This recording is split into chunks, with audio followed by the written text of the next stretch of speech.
Today we're going to be looking at the Amazon FBA industry report data. If you haven't checked out our State of the Industry report, why not? It's 84 pages long and it will literally tell you about all the trends over the last 3 years about buying and selling online businesses. Link down below.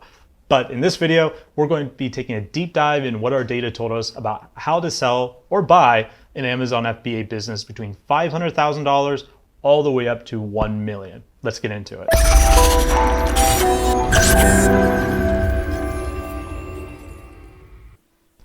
Hey everyone, Gray Shirt Greg back here today. If you watched my other video I posted in a gray shirt, yes, I did film both of them in the same day.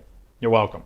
Anyhow, so today we're going to be looking at the FBA industry report video, data that we had, rather, not the video. I have produced a couple of videos on our industry report though, so if you haven't subscribed to our channel or checked out those videos, please go do both. There will be a couple more videos in this series specifically looking at FBA data, just because we sold so many in 2020. I thought it might be useful for you guys out there.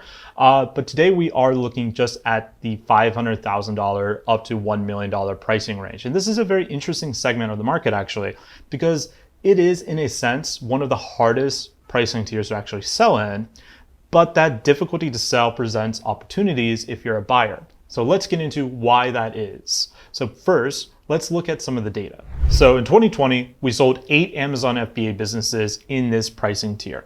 Now, the average TTM or trailing 12 months multiple for these businesses ranged between declining businesses at 32.2x, stable at 42x, and growing at 30.5x. Now, keep in mind, all of those multiples are monthly, not annual EBITDA. We always use monthly at Empire Flippers. So you're wondering, like, whoa, these are crazy multiples. Yes, they are crazy, but less crazy than you thought if you were thinking annual. So first thing right out of the gate, and this is something I have noticed with higher priced Amazon FBA businesses, is stability is often overvalued or valued more by a buyer than growth. And obviously it's valued more than declining. What is interesting in here, and we don't have enough businesses to say that this is for sure, but declining businesses are actually getting a better multiple than growing businesses. So why is that? Well, it could be because of who is buying these, which I'll get into in a second. But it is interesting to see how stability is a common theme that is very, very important in FBA businesses. So if you are a seller, one of the best things you can do for FBA businesses that you want to exit is stabilize. Stop focusing so much on growth once you reach the kind of pricing category you want to be in, and focus more on being a stable asset that obviously is going to attract a lot more investors to you. Now, again, we don't have enough data to say that is for sure, but that does seem to be the trend. Now, on the declining side, why would they get a higher multiple than a growing business? And the reason might be because of who is buying. So at this price range, one of the reasons why it is so difficult to sell is because you're right in this strange, almost orphan category of the digital asset world, where if you were above $1 million, the brand aggregators who have raised millions and millions of dollars to buy FBA businesses would be looking at you all day. If you were below $500,000, say a 100K, a 200K business or so on, then you have a bunch of Main Street investors who are often entrepreneurs themselves who have good net worth and liquidity to go out and buy that business without too much issue usually. But once you get above the $500,000 range, that starts becoming a bit more difficult for a Main Street investor who has a good amount of savings. Most entrepreneurs I know don't keep around that much money as dry tinder. Usually they are investing that money into other businesses, other investments, etc. They're making their money work as hard as possible. So they usually don't have that kind of liquidity, and the business might be too much of a capital risk for them to be exposed to, right? And now they could buy the business, obviously. Usually they do by partnering up with other people, maybe raising some money or selling off some of their other investments to get the liquidity to buy your deal. But it is harder. And similar, the brand aggregators, they know the bigger business they buy, the more power they have in terms of different data levers that they can pull to scale the business faster. So they are usually going to be more interested in bigger businesses. Now, not all the time. And this is a very powerful thing if you are a buyer. is to consider this pricing tier. I'm going to go further into that into the buyer section, but I think these are some of the reasons why a declining business actually gets a higher multiple, because entrepreneurs on the lower end and even the brand aggregator side, they see a business that's declining. That means there's problems that they can hopefully fix, and with that sweat equity, they can grow the business dramatically, right? So that is one of the reasons I think the declining businesses might be getting a better multiple. But again, there's not enough businesses in this tier to really say that for a certainty. There's only 8 businesses in here. So the other thing in here that is interesting is how long they were on the market. And that average days on market is 116 days, which is one of the longest days on market of any pricing tier, which goes back to what I said earlier, is that these businesses in this pricing tier are going to be harder to sell because of that weird, awkward position they are with their valuation. Now, with that said, out of all 8 businesses we sold, every single one of them had some kind of earnout or deal structure, which means none of them were bought for full list price. In fact, on average, the upfront payment was 74.26%. So this isn't actually too surprising in a sense, because if you compare that 74.26% of upfront payment, that's actually pretty similar to other pricing tiers. So it's not like people are getting massive amounts of earnouts on this. Sellers are still getting much more than half of their business upfront in cold hard cash when they sell these businesses. But it is interesting that all 8 of them were bought completely with an earnout. And we often say once a business goes above $200,000, it is far more likely you're going to have an earnout. And in this pricing category in particular, it is almost a certainty you're going to have some kind of earnout. So if you're a seller who is very rigid on getting all cash up front and you're a $500,000 to a $1 million valuation, you might be doing yourself a disservice, because you might be killing potentially really good deals that could put literally hundreds of thousands of dollars in your pocket because you don't want to do an earnout of some sort. So keep that in mind if you're a seller. Earnouts can be very, very important to get the deal done in this kind of stage, in this pricing tier. Okay, so let's look at buyers. Let's talk about what you can do as a buyer in this pricing tier. And in my opinion, this is the best pricing tier for buyers. Whether you're an investor, more of the Main Street entrepreneur, or a brand aggregator. Like if you're a brand aggregator that is brand new brand aggregator, you just raised your money, you haven't gotten any private deal flow, and you're finding the competition is so high in that above 7-figure pricing tier because all your competition, the other brand aggregators, are also competing for you.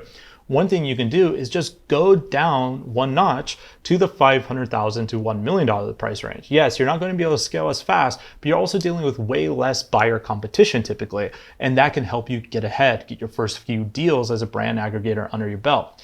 Likewise, as a Main Street investor who's not a brand aggregator but is looking at this pricing tier, you're going to be able to most likely make some of the best styles of deal structures. We're using like performance earnouts, milestones, all that kind of stuff that can actually protect your capital exposure in the long run.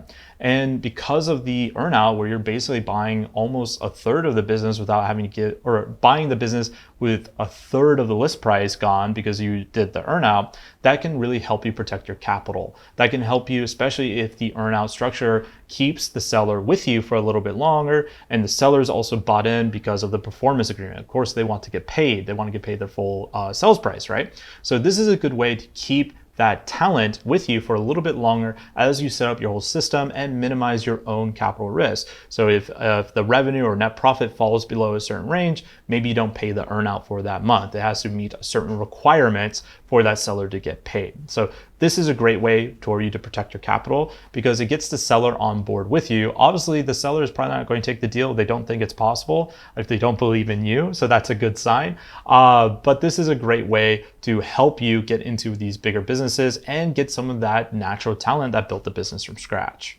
So as I said, earnouts are the mainstay. That is going to be like your best weapon as a buyer in this category, especially if you understand deal structuring. And again, I think I said it in the last few videos too, but I'll leave a link down below to our guide on how to do deal structuring. That is a pretty good overview to give you an idea of what kind of options you have as a buyer to negotiate with that seller for something that helps both, hopefully helps the seller, but also helps you minimize your own capital exposure as you go and acquire these businesses.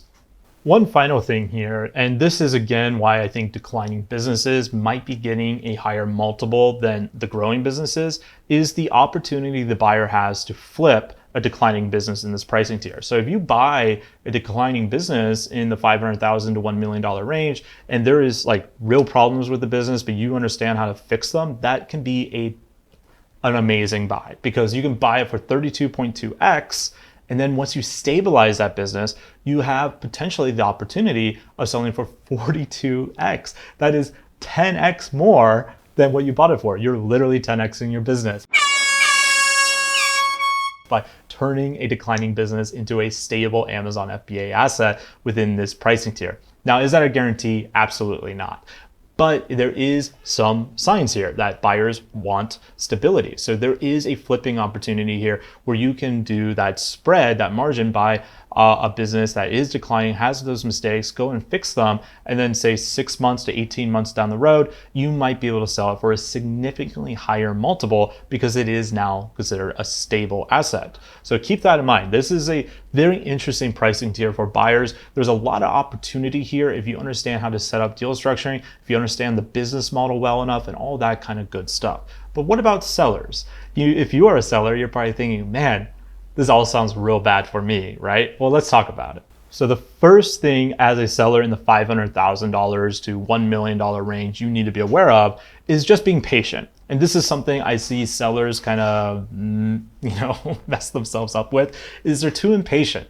And in this case, it's 116 days on average to sell these pricing tiers, or sell within this pricing tier. So you should go into it knowing that. Now, 116 days doesn't mean you didn't get any bites. You probably are on buyer seller calls. You're probably, taking offers into account, all that kind of stuff. And there will probably be some kind of small exclusive due diligence period when you get a real buyer on the phone, ready to look and do a real deep dive into your business. So the 116 days isn't like there's no action happening. There probably is a lot of action, but just remember that in this pricing tier, there's a lot more considerations going on because you're also dealing with those Main Street investors and entrepreneurs, those people who really rose and pick themselves up by the bootstraps, so to speak. So they're obviously going to have different kinds of lines of questioning and different concerns than, say, a brand aggregator that's coming down from that 7-figure mark to look at your business because the 7-figure area might be too competitive for them at the moment. So those are some of the key things, is mainly just being flexible and understand that because of this more awkward valuation zone, you're probably going to have to be okay with a more complex deal structure to get the deal done. Because remember, there's no actual financing in our industry, at least nothing that is quite good. There are personal guarantees out there. There are some people who do not do a personal guarantee loan, but those are rare and few in between, and usually the interest can be high. And obviously no one wants to do a personal guarantee on a business because then you're liable for all sorts of assets in your name. If the business fails, you're not able to pay back the loan. So in this case, as a seller, you need to be flexible, understand you're going to have a more complex earnout, and that's okay, because while earnouts could potentially not be paid out to you, in our experience, the vast majority of them are paid out. And if you use a broker like us, you're especially safer. Like, I'm not saying that the earnout is 100% going to happen. Like, it does happen even with us where someone doesn't pay out earnout, but it's rare. And when you use a broker like us, we actually manage that earnout for you, so you don't have to really think about it. We are always following up with the buyers, making sure that the agreement meant is actually carried out. And similar to you, if you do sell your business with us that has an earnout, not only are we managing it, but we don't get fully paid until you get fully paid. So we would never recommend for you to take an earnout unless we thought there was a real chance it was going to go through, because you making money means we're making money. Oh, I just hit my mic, but there you go, mic drop. So what else can we talk about here? One thing you can look at is before you sell the business, so say 6 months before you sell the business, really focus on stabilizing, because again, that seems to be the theme that buyers will compete the most for. So instead of putting a bunch of money in experimental marketing, hiring weird new roles for your team or anything like that, that's really more of a growth activity, focus more on stabilization. How can I make my systems better, my systems cleaner? How can I keep the revenue relatively the same, the net profit relatively relatively the same and basically just make it a boat that's not really rocking. In this case, it almost pays for you not to be growing, literally based off the multiples we're seeing. Now, again, it's only 8 businesses. We can't say that for sure. There's always going to be caveats here, but there does seem to be a theme here that buyers like stability. So one thing you can do to really up your game and up your actual money in your wallet is by stabilizing the business before you buy it. Now, or before you sell it rather. Now, if you're curious how to do that, we do offer free exit planning to help you understand like what would be considered a more stable business versus a growing or declining business. I mean, it sounds like the declining and growing, that sounds pretty easy to understand, right? But sometimes stability means something else other than just, it's not growing. Like it can still be growing and be considered a stable business. So if you're confused on that, definitely hit us up for an exit planning call, 100% free. You can get a free valuation down in the link below in the description. And from that valuation, you can schedule a call with our exit planning team as long as your business is within this pricing range or up. So let me end this seller section here with just saying, it's okay to sell a business with an earnout, and it's okay that it might take more than 60 days. So our exclusivity is only 60 days. So you could literally get on our marketplace and with this pricing tier be beyond our exclusivity. But we do sell them, and usually it just takes longer, unfortunately, because of that awkward valuation. But with that said, if you are patient as a seller, you can make a literal life-changing exit. $500,000 to $1 million in your pocket. You're a scrappy entrepreneur if you built that asset up or if you bought the asset and grew it. So I can only imagine what you would be able to achieve with that kind of capital in your pocket. You can do all sorts of different things. The doors of possibilities truly open up for you to start a whole new chapter of your life where you don't have to be a bootstrap, scrappy entrepreneur anymore. Now you might be able to be someone who's an investor, someone who is able to build new businesses from scratch, but well-funded, where you get to act like your own private equity. So it really pays to be patient here. If you're a seller in this pricing tier, just know going in, it's going to take a little bit longer than normal. And that's okay because the actual end result is life-changing. Unless you're independently wealthy, this is for sure going to be the largest capital you've ever gotten in your life. And that's definitely worth waiting 116 days. I mean, even on the low end, $500,000 in 116 days, that's pretty good. That's a good income, right? So just keep all those things in mind. Be patient. You'll most likely have to accept an earnout, but if you are able to do both of those, you're going to have a life-changing exit, and the vast majority of earnouts do get paid to the full amount of the agreed upon terms. So that's it. That's the $500,000 to $1 million pricing tier for Amazon FBA businesses. If you're in this range, I would love to hear what your thoughts are. If you had any experiences with selling or buying, whether with us or not. Obviously, I hope it's with us, and obviously, I hope it's the best thing ever that you've ever done. But I know sometimes it doesn't work out that way. But feel free to put your ideas and comments down below. And if you enjoy this content, I would love it if you subscribe to our channel, leave a comment telling me you subscribed. And if there's any kind of video you want us to produce, feel free to ask a question in the comments. I actually did our whole buyer persona series based off of a single question that someone asked me out in the audience. And so if you have a video you want us to do, let us know. We're always happy to do that. And also, if you want to explore this data that I'm talking about on my screen over here, and you're wondering, how can I get my hands on it? Well, download our industry report. There's the beautiful cover. You'll be able to download that in the link down below in the description.